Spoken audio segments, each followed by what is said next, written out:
వస్తున్నారు.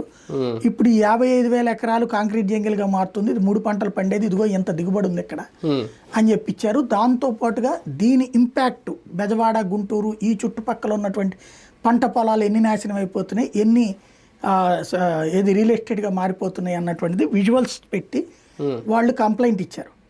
ఆ కంప్లైంట్ మీద వరల్డ్ బ్యాంక్ వెరిఫై చేసుకున్నప్పుడు అది నిజమేనని తేలి అప్పుడు ఆపేశారు. అందువల్లనే ఆపేశారు. పర్యావరణాన్ని దెబ్బతీస్తున్నారు, మీరు 3 పంటలు పండే భూమిని ఇట్లా మారుస్తున్నారనే కారణంతో ఆపేశారు. అది ఆగిపోయాక ఇప్పుడు వరల్డ్ బ్యాంక్లో టీంలో మన తెలుగు వాళ్ళు ఎవరో వచ్చారు. అందుకని వాళ్ళ ద్వారా ఇప్పుడు మళ్ళీ మూవ్ చేయించుకుని అది మళ్ళీ రిస్టోర్ చేసుకునేటటువంటి పని. దానికి మోడీకి సంబంధం ఏం లేదు. ఢిల్లీ పర్యటనకి దానికి సంబంధం లేదు. కాకపోతే రాష్ట్రానికి సంబంధించే కదా అది.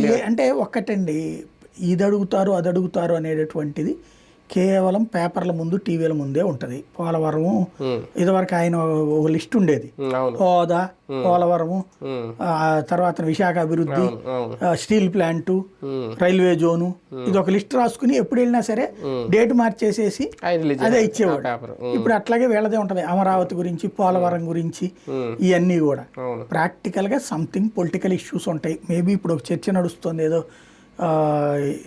రష్యా వాళ్ళకి సంబంధించినటువంటి పత్రిక స్పుత్నిక్ ఉంటుంది, వాళ్ళ దాంట్లో చంద్రబాబు నాయుడు మీదకి అమెరికన్ సిఐఏ ప్రెజర్ చేస్తుంది.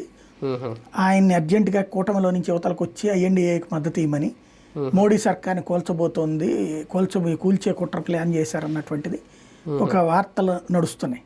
ఆ దశలో వెళ్ళారు.